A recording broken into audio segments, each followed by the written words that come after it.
منزل یہ نہیں ہے کہ ڈگری مل جائے اور جاب مل جائے، یہ بہت چھوٹے درجے کی چیز ہے۔ میری، تمہارے وی سی صاحب کی، تم بچیوں کی، بچوں کی ایک ہی منزل ہے کہ یا اللہ تو راضی ہو جا۔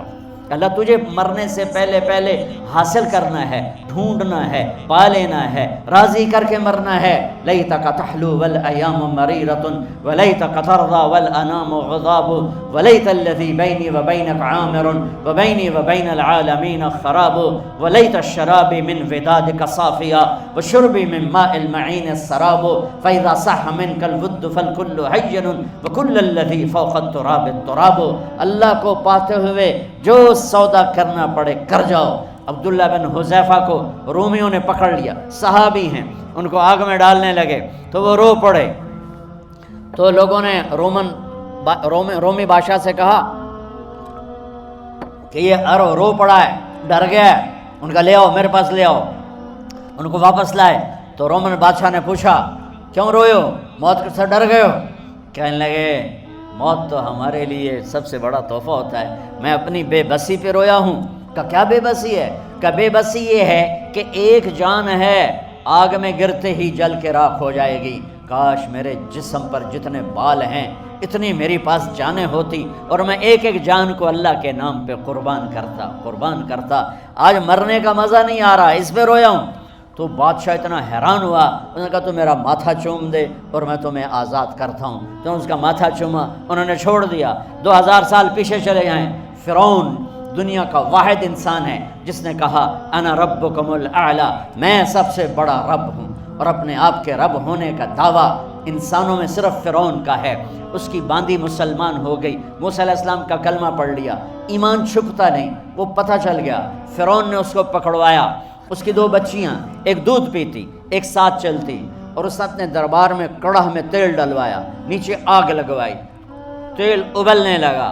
جب وہ پوری طاقت سے ابلنے لگا تو اس نے فرعون نے اس عورت سے، اس باندی سے کہا یہ آگ تیرے سامنے ہے، جلتا ہوا تیل، موسیٰ کے رب کو مانے گی تو پہلے تیری بچیوں کو جلاؤں گا، پھر تجھے جلاؤں گا، اور اگر مجھے رب مانے گی تو تیرے گھر کو سونے چاندی سے بنا دوں گا، تیرے گھر کو سونے چاندی سے بھر دوں گا۔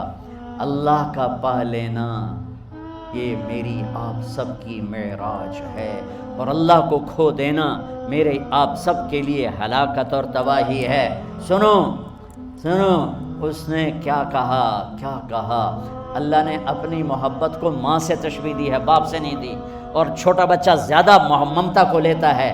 وہ کہنے لگی فرعون یہ تو میری 2 ہیں، میری 100 ہوتی تو اللہ کے نام پہ آج میں قربان کر دیتی۔ فَاقْضِ مَا أَنْتَ قَاضٍ، کر جو تجھے کرنا ہے۔ تو پاگل ہو گیا، غصے میں کہنے لگا اس کی بڑی بیٹی کو ڈال دو۔ تو انہوں نے اس کو یوں ٹانگوں سے پکڑا اور وہ چیختی چلاتی ہوئی تھی۔ ماں کا ایک بول اس کی جان بچا سکتا تھا، اور پھر گھر جا کے توبہ کر لیتی اور کہتی یا اللہ مجھے معاف کر دے، میں نے کلمہ کفر کہا۔ اس کو ٹانگوں سے پکڑا ہوا ہے، اس کے ہاتھ نیچے جھول رہے ہیں، اور وہ اماں بھی کہہ رہی کہ مجھے بچا لو۔ ماں نے اپنی آنکھوں سے بچی کو تیل میں یوں ڈوبتے دیکھا، اور پھر وہ ابھری جیسے مچھلی تلنے کے لیے، جیسے مچھلی تلی جاتی تو باہر آ جاتی، اوپر آ جاتی، تو وہ ایسے بلبلے اٹھ رہے تھے۔ وہ ایک ہی لمحے میں اس کی تو جان گئی، ایک آنسو کا قطرہ اس نے نہیں نکلنے دیا اپنی آنکھوں سے، اور اپنے دل کو جب مضبوط کیا تو میرے رب کی غیرت، میرے رب کی رحمت محبت حرکت میں آئی۔ اللہ نے ماں کی آنکھوں سے پردہ ہٹا دیا، اور ماں نے اپنی بیٹی کی روح کو نکلتے دیکھا،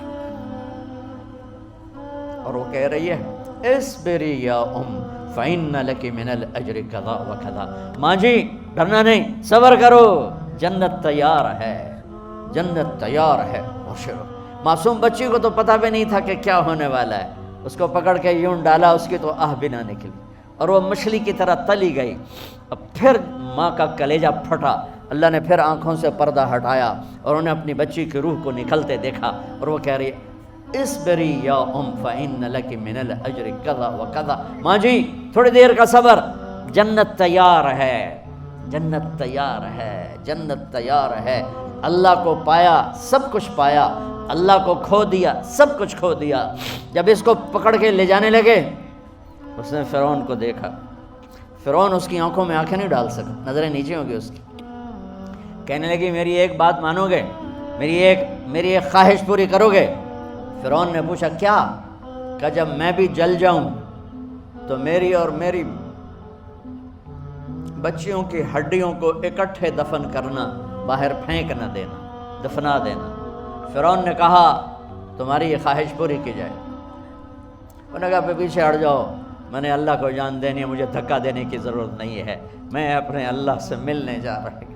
سبحان اللہ، جب اللہ مطلوب ہوتا ہے تو موت محبوب بن جاتی، جب اللہ کی نافرمانی ہوتی ہے تو موت سے نفرت ہو جاتی ہے، مرنا عذاب نظر آتا ہے۔ وہ چھلانگ مار گئی، اللہ اکبر کا نعرہ لگاتی ہوئی، ہڈیاں ادھڑ گئیں، گوشت ادھڑ گیا، ہڈیاں باقی رہ گئیں۔ فرعون نے کہا ایک ہی جگہ ڈال دو، سب کو دفن کر دو۔ دفن 2000 سال کے بعد، بچوں بچیوں 2000 سال کے بعد، موسیٰ علیہ السلام کے 2000 سال کے بعد جناب رسول اللہ صلی اللہ علیہ وسلم دنیا میں تشریف لائے۔ 40 سال کی عمر میں نبوت ملی، 50 سال کی عمر میں معراج ہوا، 2050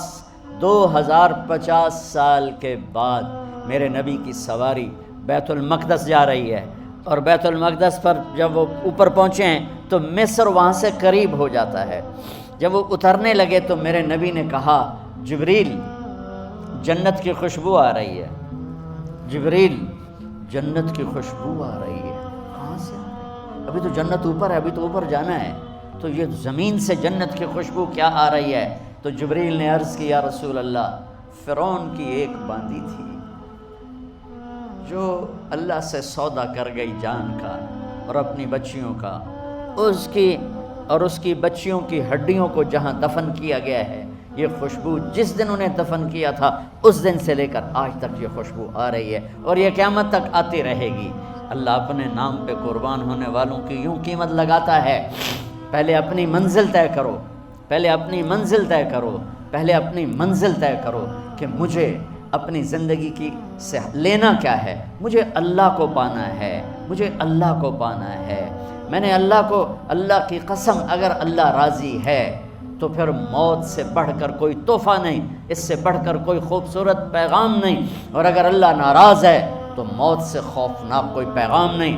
عمر بن عبدالعزیز 3 بر اعظم پر حکومت کی۔ عمر بن عبدالعزیز، بنو امیہ، مروان 9 مہینے حکومت کی، اس کا بیٹا عبد الملک بن مروان 21 برس حکومت کی، اس کا بیٹا ولید 10 سال حکومت کی، اس کا بیٹا سلیمان 2.5 سال حکومت کی۔ اسی تخت پر بیٹھے عمر بن عبدالعزیز۔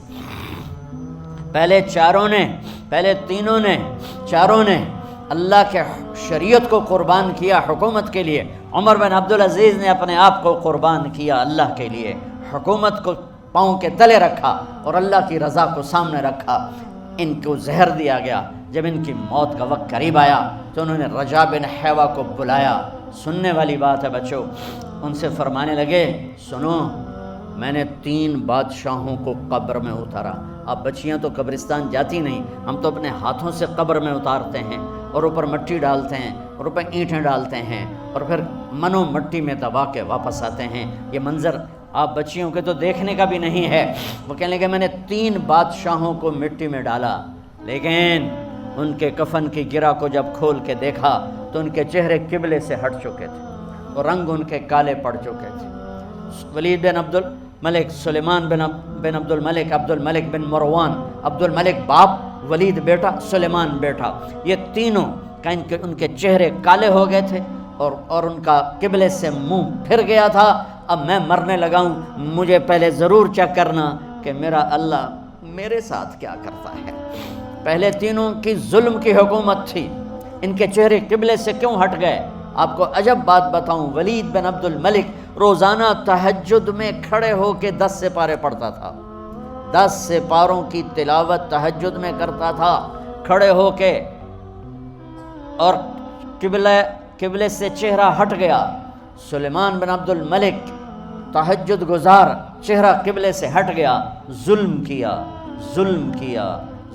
کیا، خون کو پانی بنا دیا، حکومت پر شریعت کو قربان کیا، رشتے ناتوں کو قربان کیا۔ اللہ نے قبلے سے چہرے، نمازیں منہ پہ مار دی، روزے منہ پہ مار دیے، حج زکاتیں منہ پہ مار دی، تہجد ان کے منہ پہ مار دی، اور ان کے چہروں کو قبلے سے ہٹا دیا اور رنگ کالے کر دیے۔ عمر بن عبدالعزیز نے اسی سلطنت کو عدل سے بھر دیا، اسی سلطنت کو عدل سے بھر دیا۔ کیسی سلطنت کی؟ جب گورنر تھے تو 60 اونٹوں پہ سامان چلتا تھا، جب امیر المومنین بنے تو بچے کہنے لگے ماں سے، بچے بچیاں 12 تھے، ماں سے کہنے لگے کہ عید کا موقع آ رہا ہے، ابا سے کہو ہمیں نئے کپڑے تو لے کر دیں۔ ان کی ماں کا نام ہے فاطمہ، بچوں کی ماں کا نام فاطمہ بنت عبد الملک۔ یہ دنیاوی سٹیٹس میں سب سے بڑی خاتون گزری ہے، آج تک اس کے لیول کی کوئی عورت نہیں آئی۔ دادا بادشاہ، باپ بادشاہ، 4 بھائی بادشاہ، 6 خامند بادشاہ، 7 نسبتوں سے یہ عورت شہزادی رہی ہے۔ حضرت عمر گھر آئے، بیگم نے کہا بچے کپڑے مانگ رہے ہیں۔ حضرت عمر کہنے لگے میرے پاس تو پیسے نہیں ہیں، تنخواہ میں تو مشکل سے روٹی پوری ہوتی ہے، کہاں سے لے کر دوں؟ تو تھوڑی دیر خاموش رہیں بیگم، پھر کہنے لگی آپ ایسا کریں اگلے مہینے کی سیلری ایڈوانس لے لیں، اس سے میں کپڑے لے لیتی ہوں اور روٹی کا خرچہ میں مزدوری کر کے گھر بیٹھے مزدوری کر کے چلا لوں گی، آپ 1 مہینے کی تنخواہ ایڈوانس لے لیں۔ حضرت عمر بن عبدالعزیز واحد خلیفہ ہیں جن کے دور میں 3 بر اعظم میں زکوٰۃ لینے والا باقی نہیں بچا تھا۔ یہاں لاہور بھی ان کی حکومت کے نیچے تھا، جنوبی اسپین فرانس ان کے حکومت کے نیچے تھا، کاشغر تک ان کے حکومت کے نیچے تھا، استنبول کے دروازوں تک ان کی حکومت تھی۔ 3 بر اعظم میں ایک آدمی زکوٰۃ لینے والا نہ بچا، اور اپنا حال یہ ہے کہ بیگم سے کہہ رہے ہیں پیسے کوئی نہیں، کپڑے کہاں سے لے کر دوں؟ اور بیگم طریقہ بتا رہی ہے کہ آپ اگلے مہینے کی تنخواہ ایڈوانس لے لیں، اس سے میں کپڑے لے لوں گی، اور گھر چولہے کا خرچہ، روٹی کا خرچہ میں گھر بیٹھ کے مزدوری کر کے کما لوں گی۔ تو حضرت عمر کہنے لگے ہاں یہ ٹھیک ہے۔ باہر آئے وزیر خزانہ مزاحم، انہیں بلایا کہ بھائی ہمیں اگلے مہینے کی تنخواہ ایڈوانس چاہیے، یہ تنخواہ والے لوگ بیٹھے ہوئے ہیں تنخواہیں لیتے ہیں۔ اس نے کاغذ قلم آگے رکھ دیا، کہا حضرت یہاں لکھ کے دے دیں، آپ 1 مہینہ زندہ رہیں گے میں تنخواہ دے دیتا ہوں، آپ مجھے لکھ کے دے دیں آپ 1 ماہ زندہ رہیں گے میں آپ کو تنخواہ دے دیتا ہوں۔ چپ کر کے اٹھے، ایک لفظ نہیں بولے، گھر گئے۔ حضرت اپنی بیگم فاطمہ سے کہا بیگم بچوں سے کہہ دو کہ باپ کے پاس کپڑے لے کر دینے کی سکت نہیں ہے، اور خزانے ایسے بھرے پڑے تھے کہ زکوٰۃ لینے والا کوئی نہیں تھا۔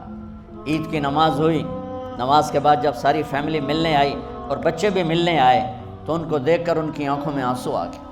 کہنے لگے بچوں آج تمہیں دکھ تو ہوگا اپنے باپ پر کہ ایک جوڑا کپڑا بھی لے کر نہ دیا عید کا۔ تو ان کے ایک بیٹے نے کہا ابا جان آج ہم بڑے خوش ہیں، ہمارا سر اونچا ہے کہ ہمارے باپ نے مسلمانوں کے مال پہ ڈاکہ نہیں ڈالا، ہمیں قربانی کا بکرا بنایا لیکن مسلمانوں کے مال میں خیانت نہیں کی۔ یہ ان کا طرز حکومت تھا، اس طرح انہوں نے حکومت کی۔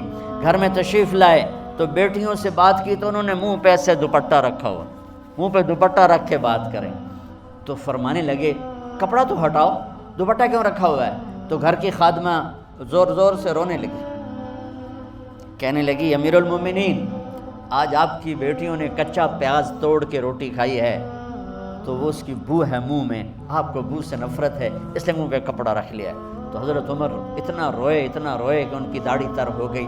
کہنے لگے آخر میں جب تھوڑا آسرے میں آئے کہا میری بیٹیوں تمہارا باپ تمہیں بڑے اچھے کھانے کھلا سکتا ہے لیکن میں جہنم کو برداشت نہیں کر سکتا، میں جہنم کی آگ برداشت نہیں کر سکتا۔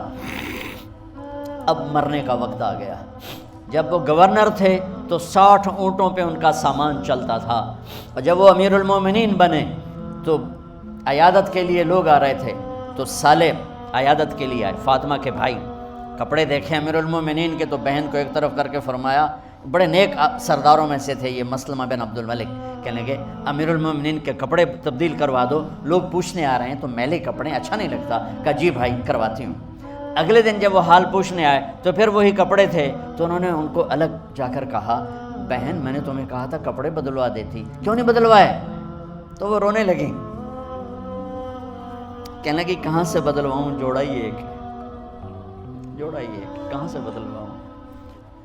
اور حکومت کتنی تھی؟ 3 بر اعظم کی۔ 3 بر اعظم کی حکومت. ہمارا تو پٹواری امان کا نہیں ہے، وہ 3 بر اعظم کی سلطنت لے کر ایک جوڑے میں اللہ سے ملنے جا رہا ہے. جب ان کا انتقال ہوا،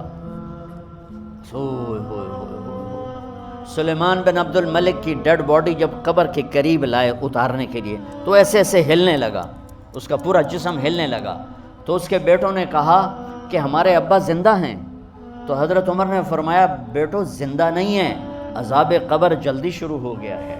عجل اللہ بالعقوبہ، قبر کی پکڑ پہلے شروع ہو گئی ہے، چھپاؤ اپنے باپ کو جلدی. جب عمر بن عبدالعزیز کی ڈیڈ باڈی قبر کے قریب کی گئی اور ان کا بھائی اتارو، بھائی وہ باتیں شروع ہو جاتی ہیں، رومال ڈالو، چادر پکڑو، ادھر سے پکڑو. تو ایک دم ایسے ایک پرچہ ہوا میں اڑتا ہوا سب نے دیکھا. وہ آتے آتے آتے آتے آتے آتے یوں آ کے حضرت عمر کے سینے پر گر گیا. سب دیکھ رہے ہیں. جب پرچے کو اٹھا کے دیکھا گیا تو اس پہ ایک سطر پہ لکھا تھا بسم اللہ الرحمن الرحیم، اور دوسری سطر پہ لکھا تھا براءۃ من اللہ لعمر بن عبد العزیز من النار. یہ عمر کے لیے جہنم کی آگ سے نجات کا پروانہ ہے. 3 بر اعظم کی سلطنت لے کر وہ جنت کا پروانہ لے کر دنیا سے گئے. جب ان کو قبر میں اتارا گیا تو انہوں نے رجا بن حیوہ سے فرمایا تھا 3 بادشاہوں کے چہرے دیکھے قبلے سے پھر گئے، رنگ کالے پڑ گئے، مجھے تم نے دیکھنا ہے کہ کیا ہوتا ہے. تو رجا فرماتے ہیں جب میں قبر میں اترا اور ان کے کفن کی گرہ کو کھول کے دیکھا تو چہرہ قبلے کی طرف فکس تھا اور مجھے یوں لگا جیسے 14ویں رات کا چاند قبر میں اتر آیا. میرے عزیزو، طلبہ و طالبات، اللہ کو اپنی منزل بناؤ، اللہ کو اپنی منزل بناؤ، اللہ کو اپنی منزل